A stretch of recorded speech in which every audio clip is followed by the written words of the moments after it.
Welcome to Vinci's Discourse, where the minds of today's most innovative entrepreneurs are unveiled and explored. And my name is Kyle Campbell, your guide on this journey into the depths of the entrepreneurial psyche. So sit back, relax, and get ready to dive into the minds of the greats.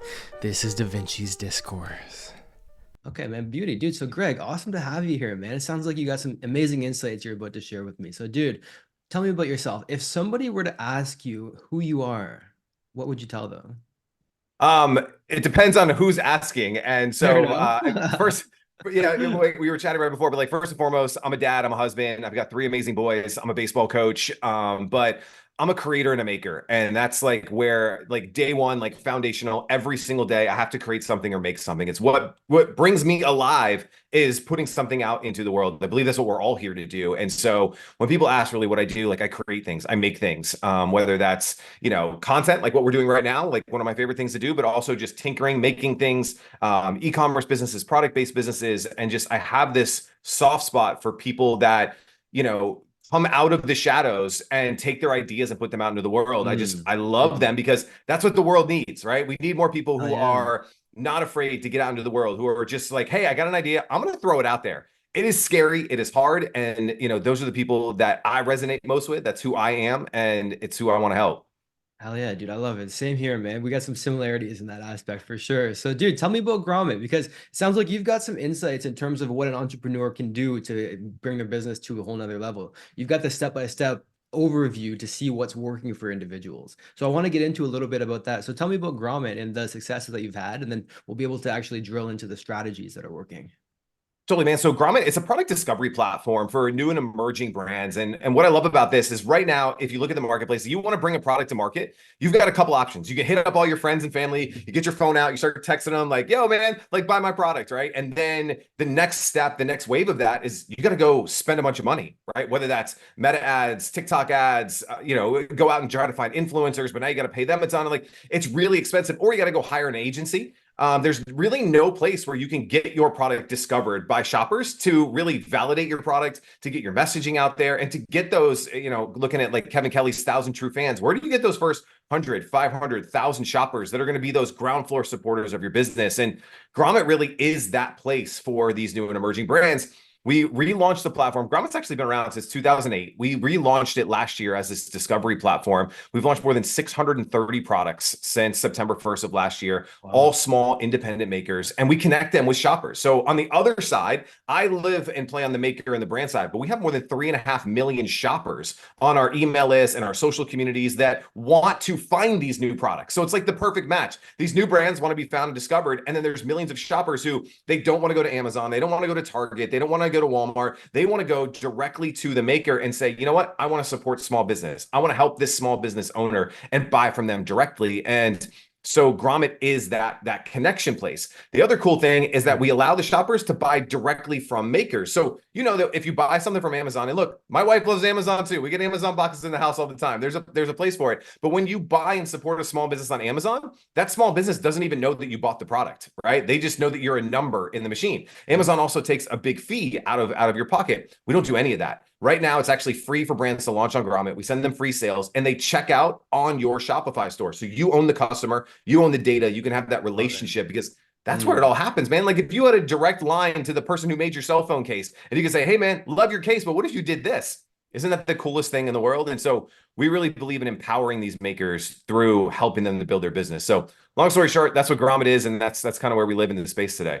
Yeah, I love that, dude, because you're actually helping them build email lists so they can keep in touch with their client base. And then on the client side, you're helping them be able to keep in touch with the makers of the products and the services they're buying. So that way they can have that opportunity to have these relationships built over time. Whereas, like you said, on Amazon, right, you can't get in contact with the person who sold you the phone case, nor can they get in contact with you, which is a major problem because what if 6 months down the line, they come up with a new innovative phone case that's completely changing the game? They can't get in contact with you to let you know that something has changed and Yeah. that there's a better option out there for you now, right? So, Right. Isn't that like the best way to grow your business though? Is oh, like of people that already course. supported you and Yeah. bought from you and you're like, hey, I got version 2 coming out, or I got a new color that came out, or we have a brand new product that came out. Why Yeah. don't I tell the 1,000 people that bought the last one? Right. Like, Yeah. isn't that the most powerful way to grow your business? And you're absolutely right. And the other side is like on an Amazon. I'm not picking on Amazon again. I'm a fan, but like you don't know who you're necessarily buying from either, because is this a knockoff coming from China? Is this the actual product owner? Is Yeah. this just something like Amazon branded? Like, so you going directly to maker, I know that you made this cup, I'm buying from you, and I can know and trust you that I'm going to get what you say you created. So yeah, it's a super cool connection. It is cool because you're kind of having that middleman position, kind of like an Airbnb or an Uber, right? So you're not owning the products. You're not own, you are essentially driving, you're the middle piece that's in between the product and the buyer of the product, right? Which is Yeah. I love that connection. It's the most strategic marketplace position to take. I think it's beautiful because you're a matchmaker. You're the Tinder of helping people get the products that they want, right? I'll And take it. and that's what it is, baby. And I love it. Yeah. So you're bringing the people together, which is very cool. So let's get into a little bit of what you find is working from the back end, because you've got, like I said, the overarching view of everything that's working for these individuals. So let's say that somebody's running an e-commerce company, because it sounds like that's kind of the bread and Yeah. butter of Shopify era, right? So what if we were to run an e-commerce a store selling phone cases or whatever it might be? What are some things that we can do to go about improving our sales process and be able to have that relationship with the clients like we talked about? Yeah, let's start like foundational. And this really doesn't matter Yeah. if you're an e-commerce brand, if you're an agency founder, if you're selling info products, like whatever that you're selling, is that I truly believe, and we see it with the data, is that people buy from people. They buy from people that they know, like, and trust. We live in a world where it's super easy. Jump on ChatGPT, make one of those like faceless YouTube channels, and like that might work for the quick buck. But we just saw literally this week, as we're recording this, Google just blacklisted and delisted millions of AI generated sites. Millions of them gone overnight because Google realized that nobody wants these nameless, faceless brands. They want to connect with real people. And so the people that have had the most success on Grommet are the people who are like, hey, I'm Greg. I invented this product. Here's why I invented this product. Here's what we're doing to help people. Here's how we created it. And it's this real transparent loop that is so powerful. I've always believed people buy from people. They buy from people they know, like, and trust. It's why your followers listen to your podcast, and they love seeing you every week. They know what they're going to get. They know, like, so it is so important, I think, more than ever, in an era where you could just AI everything, to get in front of your brand, tell your story. Why did you create the product? The newsletter, if you have a newsletter, should feel authentically from you and not just like 10% off today, 20% off tomorrow. Like, what's the connection, man? Like, so that is foundational. Again, whether you're e-com, service, digital products, whatever it is, be the face of your brand. Because that is the one thing that people can't clone. It's the one thing people can't steal, right? If you have a cool phone case, someone could go to China and basically build that same phone case. But what they can't build is, why did you build that phone case? Why did you come up with the idea for the product? Maybe it was something that, we have this really cool one. It's for, let me see if I can find it. Like, oh, here it is. Oh, I love this.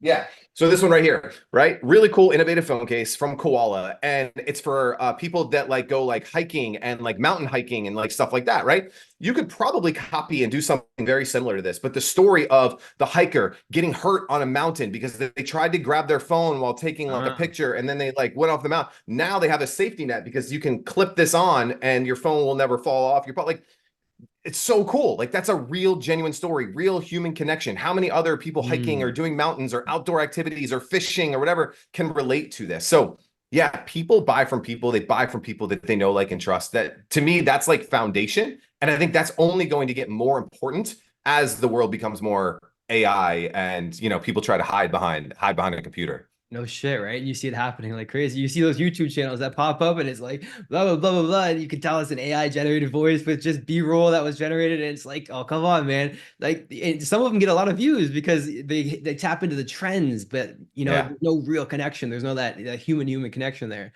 And I'm fascinated by AI. Don't get me wrong, and I'm interested into seeing how we can go about in the future being able to create because this is the way that I see AI taking place in the marketing world right now is it's facilitating connections, but you don't want to replace the connection with the AI. Is I see it Nailed as it. the yellow brick road that leads to the connection with automaticity, the yellow brick road that brings the client to the area where you can connect with them. But if you try to replace the connection where it's just a yellow brick road leading to more yellow brick roads, it's like there's no connection there, right? Um, Absolutely. Yeah.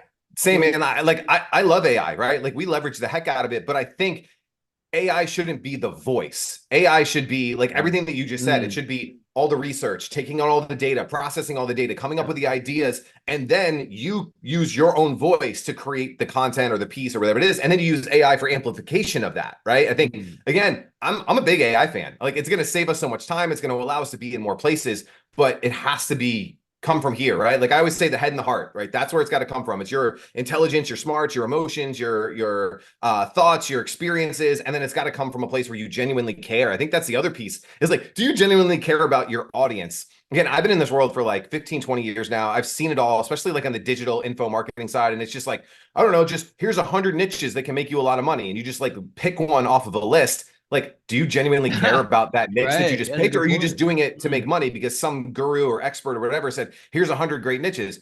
But again, like you said, like this is something that like, yeah, you could probably get some hacks and tricks and tactics and make a couple sales and make a couple bucks, but is that something that you could see yourself doing 5 years, 10 years, 20 years down the road? And, I see it all the time. Like they're like, oh, I started in the affiliate world. I started selling these like kind of iffy products. And then I figured out that no, I actually genuinely have to care about my products if I want to do this for the next 20 years of my life. Right.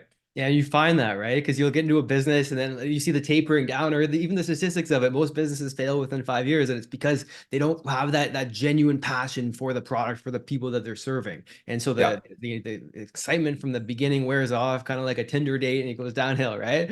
We could drop the Tinder metaphor. I don't know, I'm in a Tinder mood today, I guess, but you know what I mean, right? Because you get the Yeah. excitement, the romance off the beginning, and then it's like, oh, this is kind of, it's not what I'm Right. looking for. Where's the real genuine connection, right? Where's the Right. human connection? Yeah, exactly, dude. That's what I'm talking about. And so let's say that I'm an e-commerce company and I'm coming to you as a consulting client. Where would we go about starting so that I can have this story that's the foundation of my marketing so that I can connect with the people? Where would we begin? And then we can kind of move through the process step by step in terms of exponentializing my store. Yeah, I mean, I think, just looking back at like, why did you create this product, right? I mean, again, that's so simple. Like, it's the Right. easiest, like, everyone's going to ask you that question, like, why did you create this product? And I think you have to have a decent story there. And if you Mm. don't have a story there, you're probably selling the wrong product, which is hard because you probably just got a bunch of inventory sitting in your Shit. your corner, right? Yeah, Which is true. that's bad timing. But you should genuinely have some reason why you wanted to create these products. I'm looking at the grommet right now. I got it up on a window over here, and I'm looking at like the top product on grommet right now is a product called Foxglove. And they're these like gardening gloves that they look beautiful. They look like they're from the 1950s, like the Marilyn Monroe era. They're like super long, go to your elbow, but they're like gardening gloves. And they created them because there was nothing in the marketplace like it. Their hands kept getting cut up. They had like arthritis was starting to happen, and they wanted to design something that would allow them to feel good and not get injured or hurt or cut or whatever it was or scraped while they're out there gardening. And like there's this really cool story and connection behind it. And guess what? Now thousands and thousands of women are like have the same problem and have the same issue.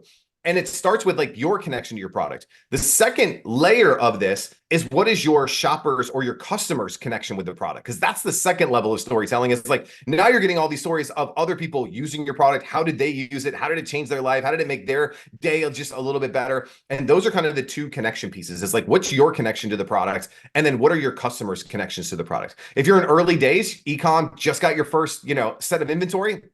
So we did this somewhere over here, like there's some sunglasses back here. This is Yeah. my son's brand. My son, he's 11 years old, started a sunglass brand for young athletes. And we got our first, 300 pieces of inventory. The first 100 of those 300, we gave away for free because we wanted to see like, we Nice. wanted pictures of the kids using it. How were Mm. they using it? What sports were they using it in? Like, we didn't know that there was a ton of like flag football players wearing the glasses. And like, we just got it out into as many hands as possible so we could get their stories. I think in those early days, we like hold on to our inventory. I don't want to give it out, but like you have to get those stories. What are the use cases? How are people using your product? And then you can develop storylines, and whether it's ad creative or whether it's landing pages or whatever it is around all of these things. So what's your connection to the product? And then what is your customer and your shopper's connection to the product? Those two things are like paramount. Those are day one, because now you can take all that info and now you got to do all the work, right? Now it's what does my product page look like? What's the creative and images that I need to create that support all of these stories? What's the videos that I need to shoot? What are the ads? What does social media look like? You can't do any of that until you have your connection to the product and your shopper's connection to the product. Well, you can, but you're just But it's guessing going to at be that shit. point. And Exactly, yeah, it's right? going to So be crap. that's the point. Exactly. You don't want to be guessing. You want to be basing it off the data that you can get from the marketplace. I love how you gave the 100 away for free. He gave the 100 away for free, even cooler. And then you Yeah. bring that into the marketing aspect. You kind of understand what you're going to be using it for, the target audiences, the problems that they're facing, the solution that you're offering, all kinds of shit that you can go into because of that. So I love the testing phase. My question is, because you've seen all the data from Grommet, you've got all of the statistics in terms of what's worked. What are some elements in these stories, and we'll move past stories after this to the next step, but what are some elements in these stories that you found are consistent in all of the successful campaigns that you've seen? Tactically speaking, how do they begin? What are the hooks? How do you make it so that you have a successful storytelling experience so that people can have that connection? Yeah, I wish I had like some crazy like scientific theory for all of this, but to us, the ones that have been the most connected are actually just the most raw and real. And so what I mean by that is, you see these people come in like all these highly produced things. They got the fancy graphics, the cameras, all of that. The best ones that we have, bar none, are just a phone right in front of a maker's face. And they're just like, hey, I'm Harriet. I'm the founder of Foxgloves. Here's why I created it. And it's like 60 seconds. And again, I'm like, sound like a broken record. Came from the head and the heart, right? Like you genuinely felt like, oh, like that's so cool. Like that's just her. There's no fancy graphics. Like it's just me and you having a conversation. Like, hey, what's up? This is Greg. And like I run Grommet. Grommet's awesome. We help makers connect with shoppers. And like it's just this cool one-on-one connection. By far, that has worked more than any fancy video package, storytelling, framework. It's just tell me who you are and what you do. It was actually something I learned this from he's an internet marketer. It goes by, Frank Kern. He's been around for like 25, 30 years, like forever. He was like, tell me what you got. Tell me what it'll do for you. Tell me how to get it. Like the simplest framework of all time. So tell me who you are. Tell me what you got. What'll it do for you and how it'll help you. Like that's been the framework for everything I've ever done. And it's the same thing we tell the makers is like, tell me who you are. I'm Harriet from Foxgloves. Tell me what you got. I created these really cool gardening gloves that, look awesome. They're fashionable from the 1920s and 30s, and they're going to help you stay clean in your garden. How is it going to help you? Boom. It's going to help with arthritis and joint pain and this. Here's how to get it. Go to Grommet, upvote, get 20% off discount, and you'll be supporting a small business like us. Boom. Like that's the framework. Like so simple. I think we overcomplicate it. We want to, again, we're going in like, what are the 100 top hooks that are working on TikTok right now? And I get it. There are things that will boost, like I got a buddy, Ryan McGinn, who's one of the top TikTok guys out there right now, doing stuff for like the Grant Cardones of the world and the, King Ketos of the world. And he tests like thousands of these, but these are guys getting millions and millions and millions of views. And it's the difference between a 500,000 viewed video and like a 1 million viewed video. You're starting with zero, my friend. You got to build that one-on-one connection. And then let's optimize, let's enhance. I just shot a video on this morning. It's a philosophy I learned from Michael Masterson, one of the founders of Agora, one of the top publishing companies in the world. And it's ready, fire, aim, right? Like so many people get caught up in the aiming part because the aiming is subjective. Like what I think is a good video or what you think is a good story, it's going to be different. It's subjective. So what I always say is like, when you're ready, all right, I want to go create my first ad. The freaking create it. And then fire it out into the marketplace. Get it live. You want to know the best way to get feedback? Spend $20 on Facebook, spend $100 on Facebook, and you'll see really quick, did people click on the ad? Did people get to my landing page? Did they buy? And that's where the aiming takes place. All right, they clicked, but they didn't buy. So the ad worked, but the landing page didn't, right? And then you can aim it and get closer to the bullseye. So ready, fire, aim. So those are hopefully 2 frameworks that can really help listeners out today. I love that, dude. Yeah, because you're talking about instead of analyzing and overcomplicating and trying to maybe get the perfect script on ChatGPT and then figuring out how you can read the script without making it look like your eyes are going through it. It's like it comes off as this kind of even if you get the camera angle right without your eyes moving, it comes off as something is wrong, it's something off. And so you're talking about just straight up. This is what it is. This is why I created it. The problem that it can solve for you. Go into the pain points there, which I love, and then how you can get it. Is it bingo bango bongo? It's as simple as that. 60 seconds later, and you've got that authentic story that you can put on your site. The other thing, real quick on that, just with like finding your voice or like, how do I find my voice? And like the number one thing that I've kind of figured out is that you have to word vomit your way into your voice. And so what I mean by that is like, whenever I launch something new, like my whole career, I would, in the early days, it was radio and TV. Then it became like podcasts, things like that. I would be like, all right, let me line up 20 podcast interviews because you know what they're going to do? What was the first question? So tell me a little bit about Grommet and what you guys do. Well, if I do that 20, 30 times on camera, I'm Yeah. going to start to figure out, it's like a comedian. I'm figuring out what punchlines worked. I'm figuring out where did I feel more confident? Where did, like, I can see you, we're looking at each other on video. Like, when did you smile? When did you light up? When were you bored out of your mind?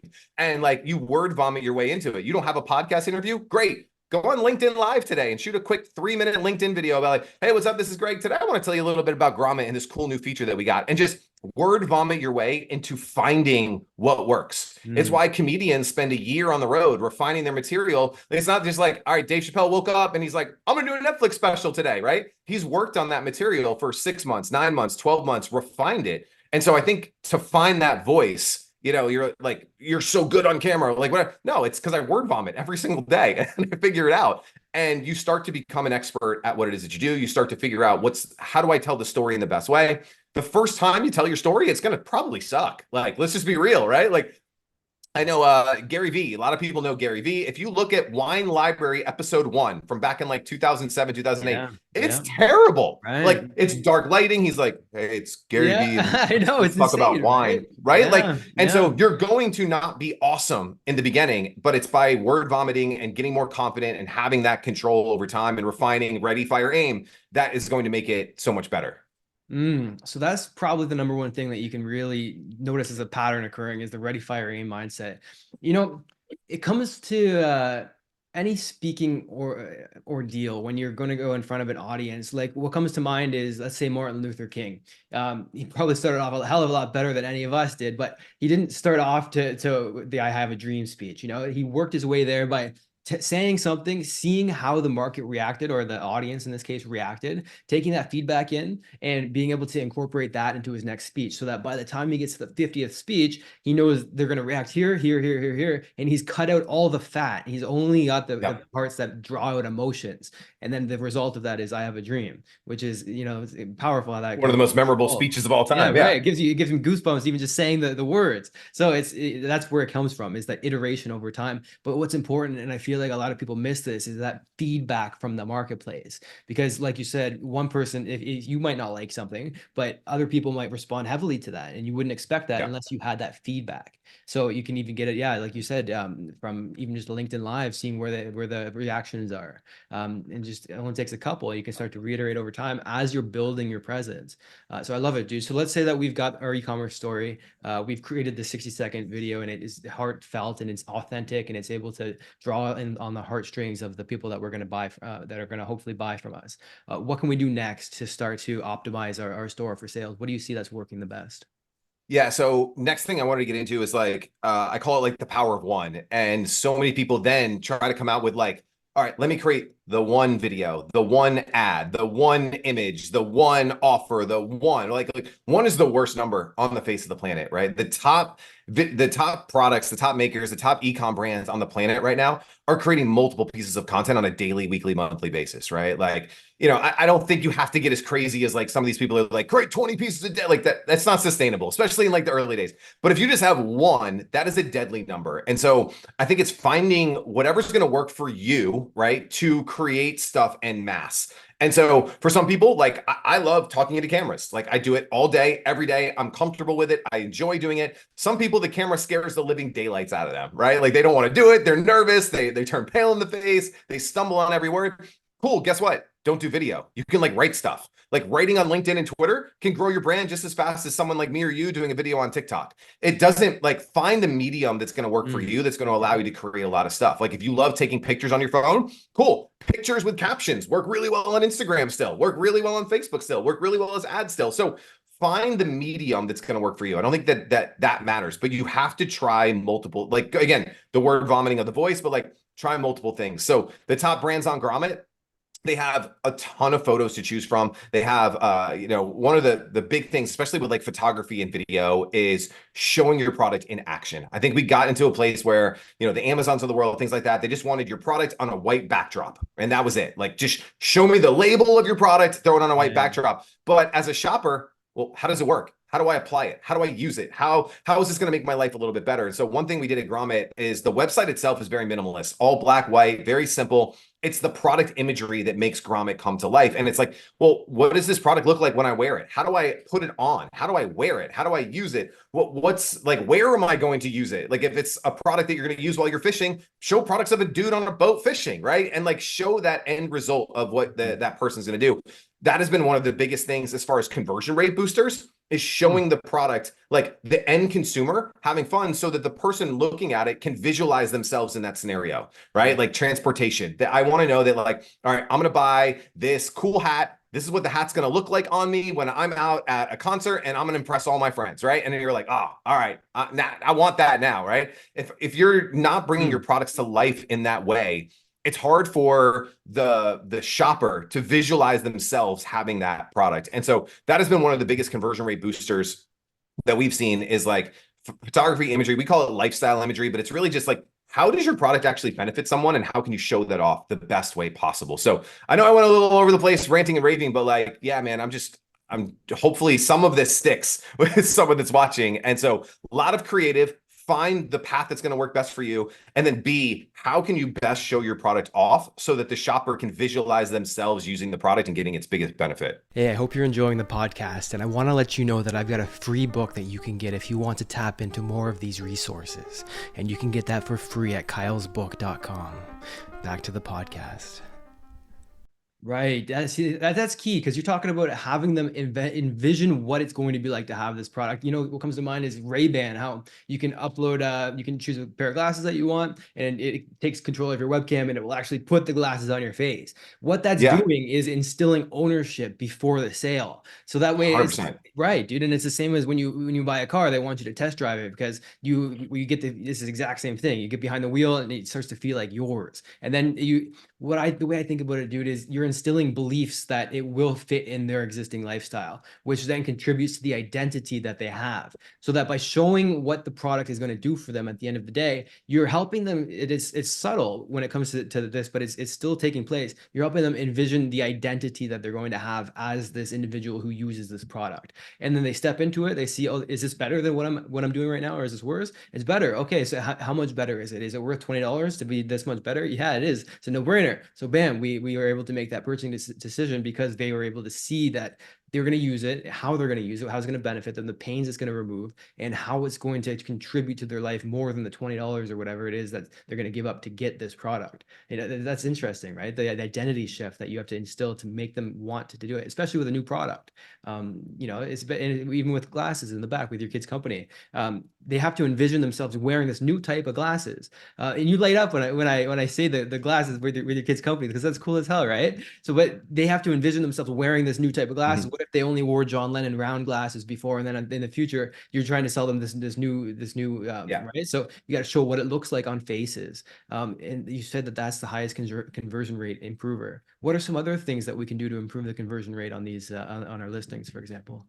Yeah, I think some of the things are, you know, thinking about like, what is the actual offer? I think especially in e-commerce, like in the digital product space, this stuff's easy, right? You're going to get the course, and then you get this bonus and you get this bonus, you get a live call with this dude and this, and like the offer is stacked pretty well. But in the e-commerce side, people are just like, buy my iPhone case, it's $25. And that's the offer, right? But what are things that you can do? First, let's talk about like, how do you take the risk away from somebody? Well, try it for 30 days. If you don't like it, send it back, but don't hide that and bury it at the bottom of the page. Like put that right at checkout, right where they're getting ready to convert so that they know like, hey, if this case doesn't fit my phone, because I'm an idiot and I don't know if I have the iPhone 12 or the 14 or the like, I don't know, man. And so how do you make it easy for them to deal with that? Hey, returns and exchanges. If you get the wrong size, no problem at all. Here's our 800 number, call it, right? Like again, not hiding some of those things to take the risk away from somebody that's just about to buy it. So that's one thing. Are there bonuses or things that you can offer to make the deal a little bit sweeter, right? If you're selling an iPhone case, can you also maybe give them a free screen cleaner? So like it comes free with purchase. So gift with purchase. It works every time. Are there ways to bundle the products? Like buy one, get one 50% off, buy two, get one free, buy three, get two free. Like, are there ways? And that is going to increase your order value, right? Which, you know, is super important on the e-commerce side. You know, what else can you do? Is there education? Are you going to train someone in how to use the product if they don't know how to use it? Are there, you know, things on that side? So all of these things factor into how you get someone to convert on the page. Reviews, like that's another huge one. People bury the reviews at the bottom of the page. How can you get the reviews right at the top of the page? How can you be honest about your reviews? Because I know that if you have 3,000 reviews, not all of them are 5-star, right? And it's okay to show some of the other ones because it makes me go, cool, this product's awesome, but maybe it's not for me. That's actually a good thing because you didn't get them to buy it, then return it, and then charge you back. And now you're screwed with your credit card companies and all of that and your merchants. Yeah. So like show some of those scars. Also show maybe how you overcome those. Did you reply to this person? Maybe it was just a bad experience and they got to overcome it. So showing off reviews, do you have media mentions and things like that? Were you featured on The Grommet, or were you featured on CBS Deals, or were you featured on Good Morning America, or whatever it is? How can you highlight some of those things to add some social proof and credibility to your offer? And these are all like stair steps. You're not going to have all of these on day one. If you just launch your product, you're going to have 5,000 reviews, but do you have 3 reviews?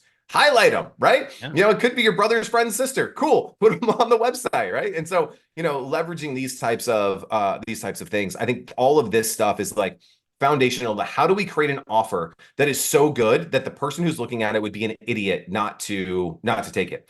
The other thing, again, just packaging offers. There's so many different pieces of offer. I love offer creations. It's like one of my favorite things on the planet is like, on your page, do you actually share the benefit of your product? What is the outcome or the end result? You talked about identity and transformation. Like that's what people are actually buying. They're not buying an iPhone case. They're buying protection, or they're buying safety, or they're buying insurance, or they're buying like, this peace of mind, or they're buying just something freaking cool that their friends don't have. Like, but what is that thing? Yeah. And how can you highlight it? So it's not just like product name, a 64 point, steel cased and cream, like, do they really care? Like you can have that down further on the page, but the top of the page, like this iPhone case will change your life. Here's how, right? Obviously that's a little hyperbolic, but you get that. Like, how can you present that transformation above the fold? So they're like, I landed in the right place. This is what I wanted. That's the benefit that I want. Whoa, look at all those reviews. Cool. I can buy one and get one free. So I give one to my wife too. And they got a 30-day money back. Oh, this is cake, man. I'm on it. Boom. And then they purchase. So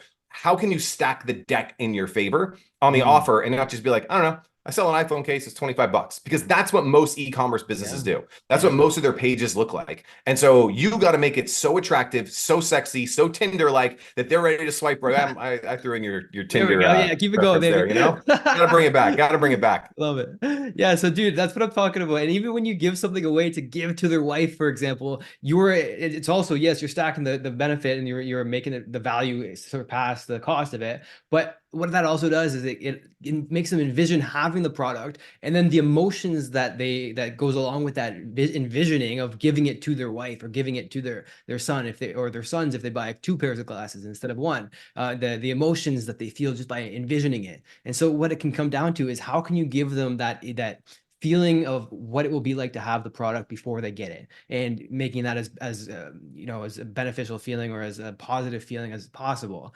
before they buy the product, because that's what people buy, is what they think is going to make them feel good. What they're buying is feelings at the end of the day. Like you said, security for an iPhone, that's the feeling of safety, right? So what feeling are you going to be giving to your product? Then the question becomes, well, dude, how do you know what people are going to be interested in, what they're going to need to hear to buy your product? So what are some things that you find? Is it surveys, talking to clients, getting that feedback? And then what are the questions that you ask them? How do you get that feedback to know what to highlight on the page?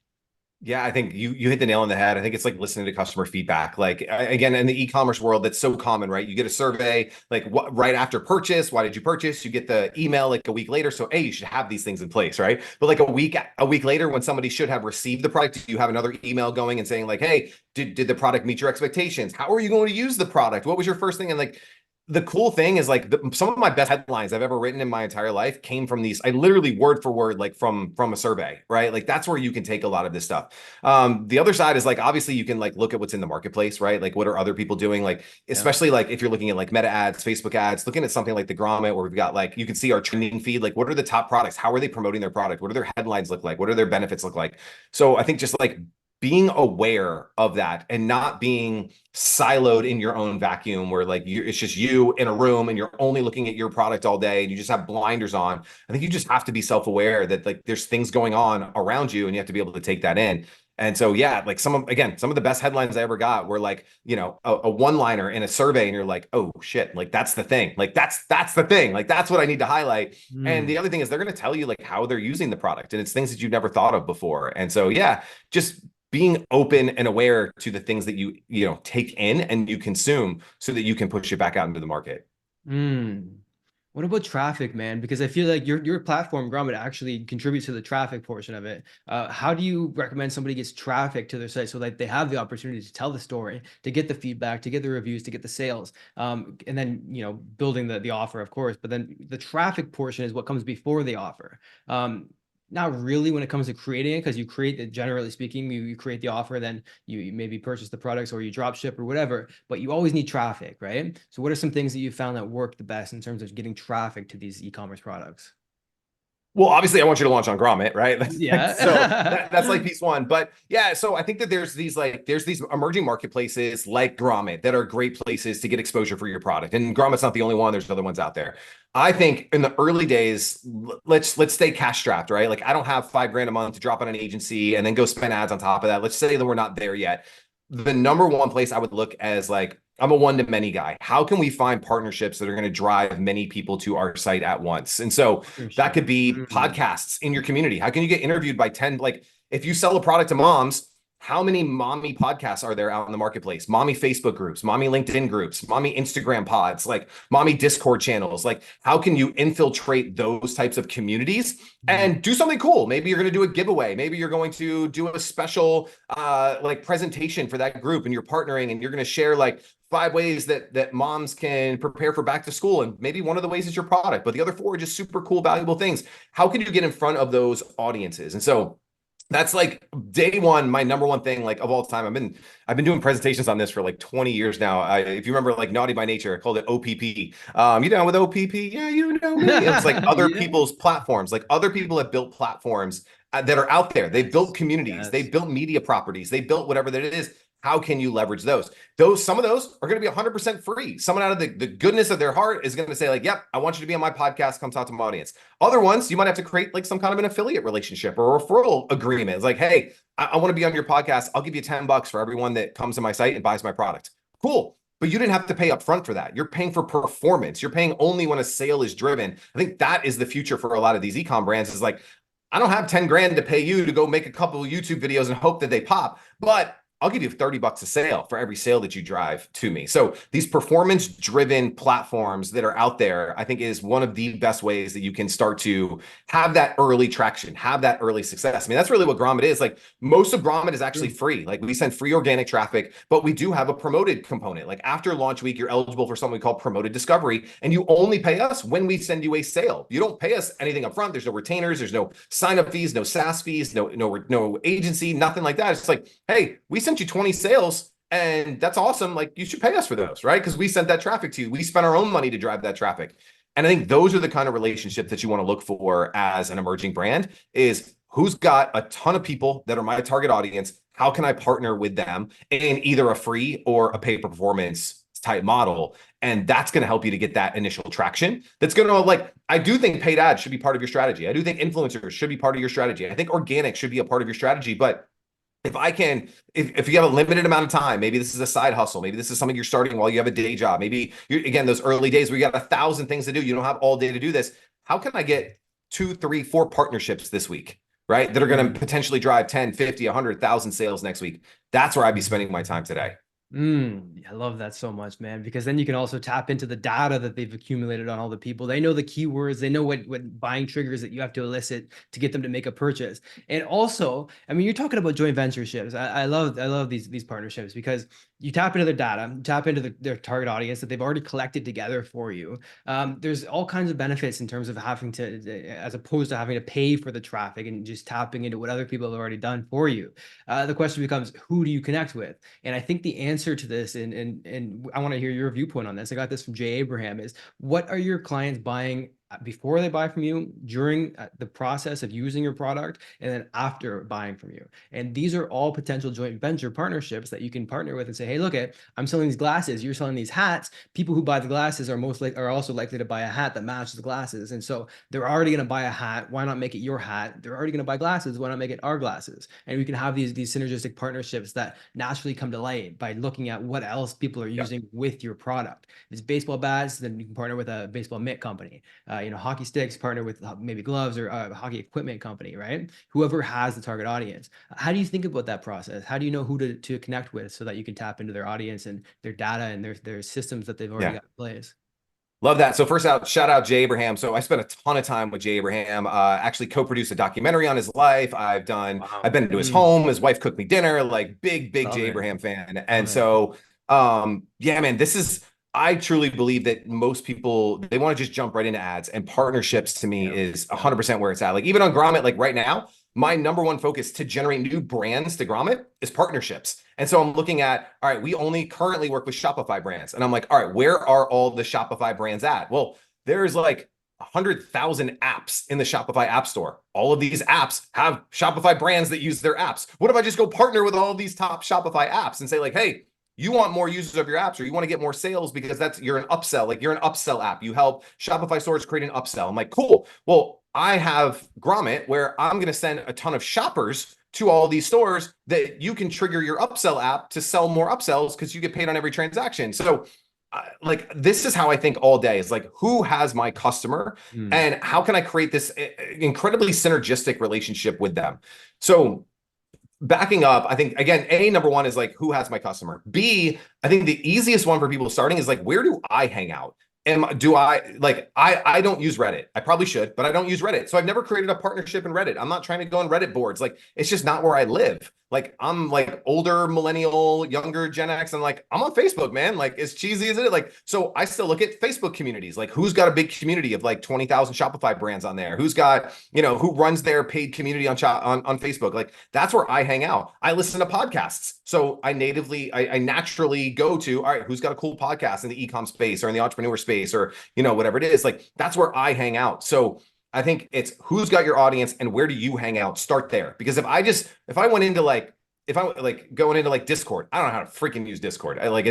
My mind explodes whenever I open it. If I was trying to use that as my marketing channel, I would fail because I don't know how it works. I don't know the lingo. I don't know like the culture. I don't know any of that stuff. And I would just go in there and I'd look like a doofus, right? But I go into Facebook. I'm like, hey, you got a Facebook group. I see like, dude, can we just do a Facebook Live into your group? Like, I know the language. I know the vernacular. I know how to get people activated there. So I think that's thing one is know where your audience is. Two, where do you hang out and how can you leverage that? And then three, you hit the nail on the head is like, how can we find something synergistic that you're going to win and I'm going to win? It shouldn't be I win and you lose. It shouldn't be I win and you just meh. Like, how do we both win? Like, how can I make your life easy and simple and make this incredible when I'm aging myself now as I look back, but like 8-9 years ago, we had a really cool, I sold a TV show to Entrepreneur, the magazine, and we were doing stuff with their Facebook channel, their email, like all of that. And how I pitched it to them and how we eventually won the deal is I will do everything for you. Yeah. I'm going to film the show. I'm going to edit the show. I'm going to pay about 20 to 25 grand per episode to make this the best looking TV show on the planet. Then my graphics team is going to create all the Instagram posts, the Facebook posts. We're going to create different content for Instagram versus Facebook versus YouTube. I'm going to write all your newsletter content. I'm going to write the blog posts in HTML. And I'm just going to literally hand you a Dropbox folder with all of that crap in it. So all your team has to do is copy and paste. And they were like, oh shit. Yes. Like, why not? It was so easy for them to say yes. Why not to? Exactly. That's 100%. Because most people are like, hey, will you post my stuff and do everything and find the link and make a design and make a graphic for me? Right. And I'm the opposite. I'm like, dude, I'm going to do literally everything for you. Like whenever someone does like a webinar for Grommet, like, or I'm like, I'll make the landing page. I'll set it up. I'll set up the Zapier so you get the lead and I get the lead. I'll write the email follow-up copy. I'll make the slide. Like, what do you need me to do? So that all you got to do is show up and talk. And they're like, oh, so like we get the biggest names in the e-commerce world wanting to do stuff for us, not just because Grommet's cool, but because it's easy for them. It's easy for them to say yes. And that is really what you need to think about is how, just talking about offers earlier, right? How do you make a good e-commerce offer? It's the same way you make a good joint venture or partnership offer is like, how can I make it so stupid simple? Like you getting me on this podcast, you're like, dude, just show up and talk. And I'm like, all right, cool. I didn't have to fill out 87 page, like I've been interviewed for podcasts and they're like, fill out this 47 page questionnaire about your life. And I'm like, no, man, no, I don't want to do that. Like you asked me. I know. And so how can you make it easy for the other person to say yes? And sometimes that takes a little bit of work, takes brainstorming, get the whiteboard out, like open up Evernote, whatever you got to do, but make it a win-win for everyone. And those partnerships become so easy. the question becomes, how do you do that? I love it so much, man, because we're talking about strategic, high level thinking. Most people are like, okay, this is the product that I want. This is the product that I'm selling. This is if they get really advanced, they get to the target audience and the psychographics and the demographics of what they're talking to. But then you're talking about taking it to the next level of who already has that audience, and then how you can connect with them, create one of those synergistic win-win situations so that it's a no-brainer. They would feel stupid saying no to doing a deal with me, right? Yeah. And so that's what it comes down to, is how do you make it so it's no, it's not so much a no-brainer. You do all the work, you split half the profit, or you do all the work and you take 25% of the profit. Make it so that it's a complete no-brainer for them to be able to have these relationships with you. I love it, man. So what's a question that I'm not asking that I should be asking, that if I were to ask would have the greatest impact on this podcast in terms of value delivered? Oh man. I think we talked about a lot of stuff, right? Like I think the hard part is there is a lot to do.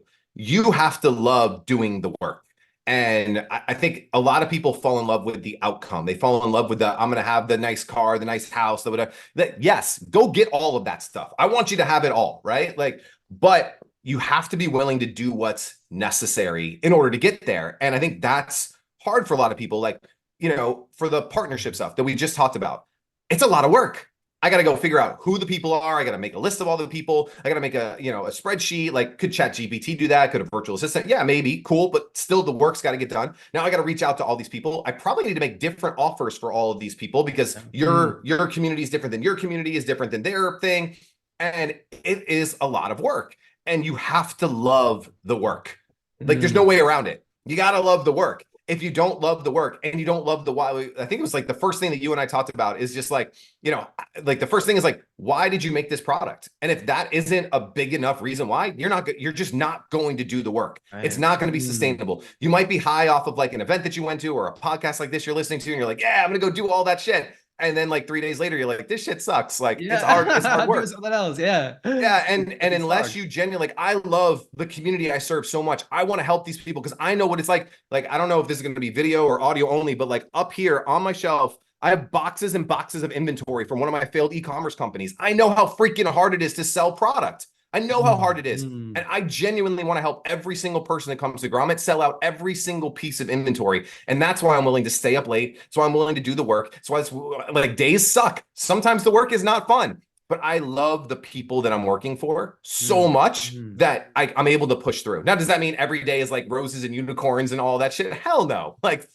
some days suck, right? Like, but I remember why I'm doing it, who I'm doing it for, the outcome, and what we're shooting for, the big goal at the end of it.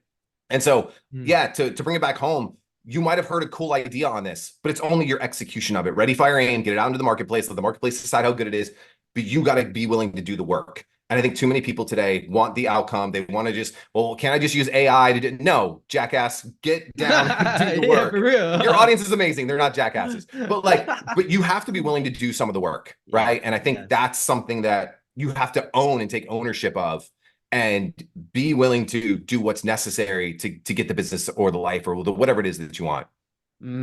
Keeping the high level viewpoint of what you're doing, not getting so caught in the minutia of it, but keeping the why involved into it, because it's easy to get into the rat race and just do this ABC, but it brings back to a story of a construction company who's building a church, and they ask one construction worker, what are you doing? He says, oh, I'm putting bricks up. And the next construction worker, same thing, oh, I'm putting bricks up.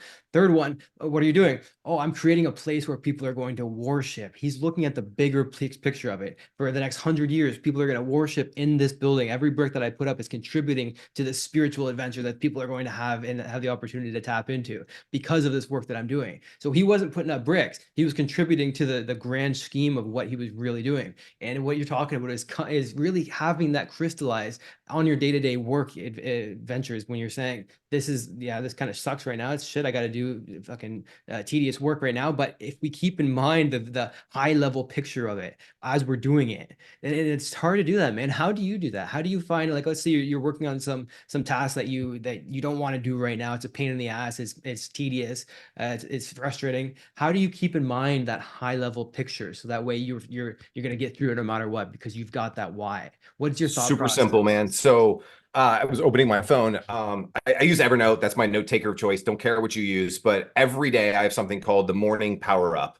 And I read this every single freaking morning, right? So I get up and I'm like, all right, the optimized version of Greg Rollett. I'm focused on like yada yada yada. But then the first thing that I read is my mission, right? I've helped 2,500 D2C brands get their first 1,000 sales. I've helped 100 brands generate more than $1 million by partnering with Giddy Up. I'm one of the most like I remind myself why I'm doing this every morning, right? It takes 2 minutes. Just read through it real quick. I got a couple fancy pictures on there, vision boardy kind of stuff. But every morning, it just sets the tone. It sets the frame. It sets the mind, and it trains the mind. And like, this is what we're fighting for, right? And like, it's not. I don't have a big poster up. I'm not like. But it's just cool. 2 quick minutes, reminding myself. Boom. I'm here to help 2,500 brands get to 1,000 sales. I'm here to help 100 brands hit $1 million this year. I'm here. I'm like.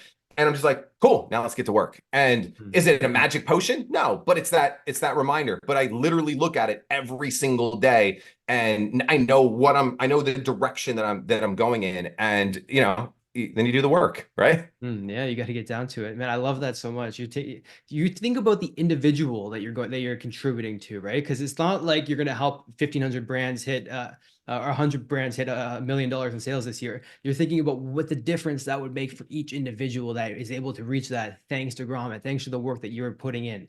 And that is because it's like, if you look at, for example, a charity advertising video, like let's say feed the children in Africa, they're not showing 1 million people that you're going to be feeding. They're showing one person whose life is in jeopardy and needs your help right now. And so it's the same thing. You're thinking about one individual who at the scale forms the 100 that you're going to help in 1 million this year. I love that, man. I'm going to start doing that. What are some tips in terms of actually creating that Evernote file so that I can have that fire as soon as I read this every morning? Yeah, man. So I break it up into a couple things. It's like, who, like at the top, it's like I call it like the optimist version of Greg Rollett. Like, optimist is just a cool word. Like, who am I when I'm at my best? And I've got like 5 things, right? I'm focused on the mission. What is my mission? Like, I have to laser in, right? I think like a stoic. I train like an athlete. I'm going to create something today, and then I'm grateful for it all, the good, the bad, everything in between, right? So those things, and they're ingrained in my brain, right? Every time I'm on a crappy run in the morning, I'm like, focus on the mission. What's the mission? The mission right now is to finish this run. The mission today is to do this, right? You know, I'm thinking like a stoic, like I'm in control of my thoughts. I can control how I respond to these situations. Like, I just tell myself these things. But anyway, that's the optimized version of myself. And then I jump into a mission, right? And it's, for me, I look 3 years out. And so it's like, read this as if 3 years into the future. And I've got a bunch of things on there. I read you the top 3, but I've got lifestyle ones on there and like things like that. But this is a brainstorm exercise. And the other thing, this is a living document. I change this shit all the time. Like I'm talking like weekly. Maybe I'll find something on Instagram. Like, there's a dude I follow right now, Zach Prograb, or I might have said his name wrong, but he's all about obsession, like obsession core. And like, he writes these amazing pieces. And I've got like 3 or 4 screenshots of his stuff on here. Like, it's baseball season. So I'll see a really cool screenshot of like something to do with baseball or coaching. And I just throw it in here. So it's a living, breathing document. And so I've got the mission in there. I've got a paragraph on a 5-year vision. I've got a paragraph on 1-year goals. And then I've got a paragraph on like my current goals. Like, current goal, we've just successfully launched Grommet, the #1 platform for shoppers to discover what's next. We're changing the way shopping's done online and giving makers, inventors, and small business owners a platform to be discovered and launch their product to millions of shoppers, right? Boom. Just real quick paragraph. And again, these are all moving. I've got a couple quotes in there that I just like to remind myself. And then I've just got like these images, like, you know, like just lifestyle stuff, like just vision boardy kind of things. Love it, yeah. And that's it, man. That's the whole thing. Like, it doesn't have to be overly complex. It doesn't have to be perfect. You know, I modeled this off of a guy, Taylor Welsh, who had like this morning formula stuff, but like, I just did it my own way. I was like, I don't like yours. Yours is like, takes 30 minutes to read. Like, I don't want to do all that, right? Like, I want like a quick 2-minute reminder, right? Like, who are you when you're at your best? What are we trying to achieve? And then like, what are some inspiring things that just, when you look at it, like, they just make you happy? Like, oh yeah, this is what I'm shooting for. This is what I'm trying to do. This is the life that I want to have. This is the life that I'm having now. Like, I got pictures of my kids now, because it's not all about the future. It's about being grateful for the present too. And so anyway, it's just 2-3 minutes, quick, boom, boom, boom in the morning, just to set your mind up. And it's something you can share with your employees too, not all of it, but the vision stuff, so that they can be the construction worker who's looking at the grand scheme of it, as opposed to getting caught in the minutia. So by sharing the vision, because a lot of employees won't have that vision of what they're really contributing to, and then the work gets monotonous, and then they start to fall back in performance goals. If you really give them that vision, then they're at the same time getting that same vision that you are, and now you're all working towards the same vision together, which is, it's a beautiful thing, man. So dude, I think we covered a hell of a lot today, brother. together. I think we covered this tactics on what to do to improve your sales. And then we got into the visionary stuff in terms of the mindset and how you can go about optimizing the way you're thinking about your company. What else do you have to offer, man? We'll wrap this up, but what's another thing that we can touch on before we kick this off? Love it, by the way. Stop listening, give a review of this podcast, because I know that's going to help your show, and then get to freaking work, right? Like, I think that's the big thing, man. Get to work. Leave a review because Kyle would love it, right? So that's action step number one. That's helping him out. That's the best way to say thanks for me for being here and for Kyle for having the show. Leave a review. And then two, get to work. Do something. I think the best thank you I've ever gotten is like, Greg, I tried this. Like, I did this. It worked. Like, whatever that it is. And so if you heard something today, like, don't say, man, thanks for the great tips. Freaking do something that we talked about. I don't care what. It doesn't have to be something that I said, but just go do something. And then, I think that's the best thank you on the planet for like people like us is like, hey, Kyle, I listened to your show. This guy, Greg, he said this cool thing and I tried it. Like, that's the coolest for like us. That's the best feeling in the world, right? Is like, I'm high energy, sometimes entertaining, but like do the shit that we talk about and cool things might happen. Right, because you can't you get a good feeling from learning the things, but then actually doing the things is another thing. And it comes to mind. I did an interview recently with an individual who was a tax or a financial strategist, and I'm buying a house right now. And he told me instead of buying the house on a 25-year variable mortgage, because I was thinking interest rates would go down, he told me to buy it on a 30-year fixed mortgage, and then when the interest rates drop to where I wanted, then refinance at that interest rate. Yeah. And I had no freaking idea, but we didn't learn this in school. It's like, okay, so I got off the call. Called my mortgage specialist right away, actually did what he told me to do because it made a lot of sense to me. I said, okay. And then I let that guy know that, hey, man, what you just told me is going to save me a fuck ton of money. And I actually did it. And, you light up when you hear that because it's the best compliment in the world. Right. Yeah. You see it. And I love that, man. So thank you for that, dude. Greg, dude, we had an awesome time today. I appreciate you. Dropped some bombs, visionary, tactical wise. Thank you for being here. Seriously.